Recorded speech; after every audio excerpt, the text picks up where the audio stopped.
Je suis donc Aline Hureau, ADI Nouvelle-Aquitaine. Donc Sébastien Graal, ADI Nouvelle-Aquitaine également, et chargé de projet sur l'économie de la fonctionnalité et de la coopération.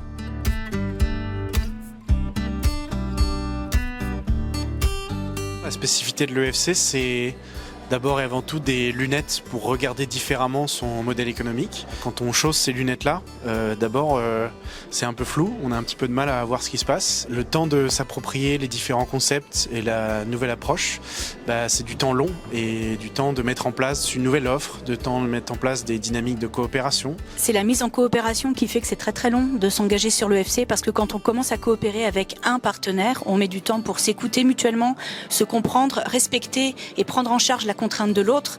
Une fois que ce partenaire-là, on l'a compris, on va s'adresser à un deuxième partenaire, puis un troisième, et à chaque fois, c'est un cycle de coopération qui redémarre. Et ensuite, il faut tenir tous ces éléments de coopération dans la durée. Donc, c'est ça qui fait que c'est une trajectoire.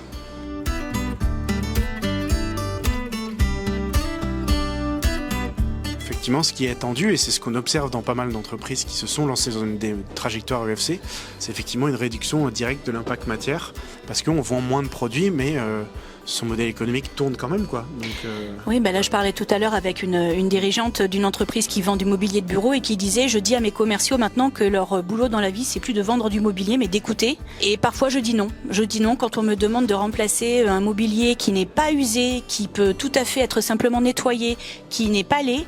Parfois je refuse de vendre parce que je pense que le besoin n'est pas celui-là.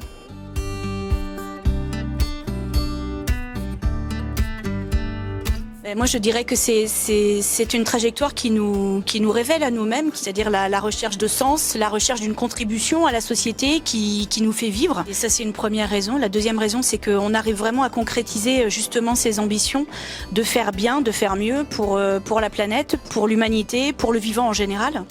Et je dirais qu'une troisième, c'est, sans forcément avoir cette quête de sens-là chevillée au corps, ça peut simplement être déjà vraiment une voie hyper porteuse pour dépasser les limites concrètes de son modèle économique aujourd'hui. Quand on n'arrive plus à recruter, quand on est pris à devoir réduire sans cesse ses marges, voilà, ça c'est des limites très concrètes et qu'on peut adresser dans l'EFC. Et c'est déjà une raison de venir nous voir.